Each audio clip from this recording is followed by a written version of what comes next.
Cervical క్యాన్సర్కు free vaccine అట. రాష్ట్రంలో 4 లక్షల మంది బాలికలకు ఇవ్వబోతున్న రాష్ట్ర సర్కార్. 14 ఏండ్లు దాటి 15 ఏండ్ల వయసులోపు వారికే టీకా అట.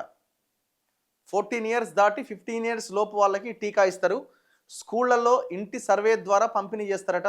ఇప్పటికే వైద్య సిబ్బందికి శిక్షణ పూర్తి. రాష్ట్రంలో ఏటా 4,000 మంది మహిళలకు సర్వైకల్ క్యాన్సర్ వస్తున్నది. ఇది మోస్ట్ డేంజరస్ అనమాట. వ్యాధి రాకముందే అరికట్టేలా కేంద్ర రాష్ట్ర ప్రభుత్వాల ప్రణాళికలు. సో ఇది యాక్చువల్గా 10 ఇయర్స్ తర్వాత వాళ్ళకి రెండు సార్లు ఏమో ఇస్తారు ఈ వ్యాక్సిన్ని అమ్మాయిలకి. ప్రైవేట్లో అయితే 10 ఇయర్స్ తర్వాత నుంచే తీసుకుంటున్నారు. సో గవర్నమెంట్ 14 ఇయర్స్ దాటిన తర్వాత 15 ఇయర్స్ అంటే ఆ మధ్యలో 14 ఇయర్స్ దాటిన నుంచి 15 ఇయర్స్ లోపున్న అమ్మాయిలకి ఇవ్వబోతున్నారట. దాదాపు ఒక 4 లక్షల వైల్స్ ఏమో ఇవ్వబోతున్నారట. ఎంతమందికి ఇస్తారట? 4 లక్షల మంది అమ్మాయిలకి ఇస్తారట.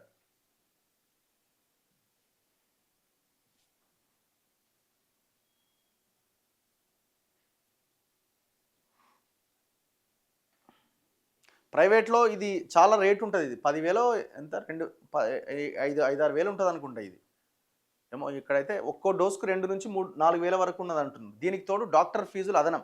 పూర్తి కోర్సు తీసుకోవాలంటే సామాన్యుడికి భారం. పేద మధ్యతరగతి ప్రజలకు మోయలేని భారం కానుండడంతో పిల్లలకు వ్యాక్సిన్ వేయించని పరిస్థితి కూడా ఉండదని గుర్తించిన ప్రభుత్వం ఫ్రీగా పంపిణీ చేయాలని నిర్ణయించింది. ఇది మంచిదే యాక్చువల్గా. ఇంత డబ్బులు పెట్టి ఎవరు తీసుకోరు, ఏం కాదులే అని అనుకుంటారు.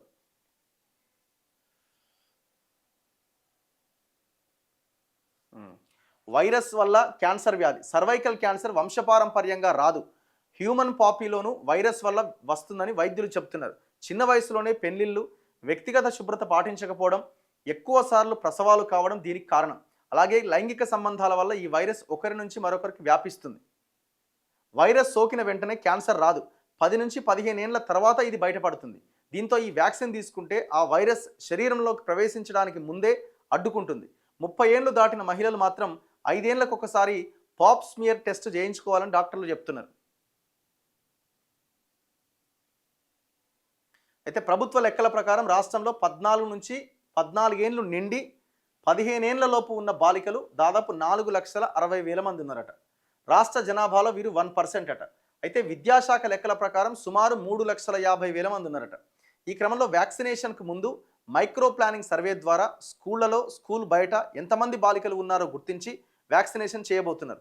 అమ్మాయిలు యుక్త వయసులోకి వచ్చిన కొత్తలో, అంటే పెళ్లికి ముందు, లైంగిక జీవితం ప్రారంభం కాకముందే ఈ టీకా ఇస్తే ఫలితం 100% ఉంటుంది.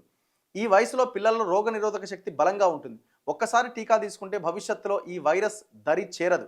గర్భిణీలు, గతంలో అలర్జీలు ఉన్నవారికి, ఇప్పటికే ప్రైవేట్లో టీకా తీసుకున్న వారికి ప్రభుత్వం మినహాయింపించింది. సో కాబట్టి ఇది ఎప్పుడు స్టార్ట్ అవుద్దో పేరెంట్స్ మాత్రం అస్సలు వదిలిపెట్టకండి. ఆ వ్యాక్సిన్ ఇప్పించే ప్రయత్నం చేయండి.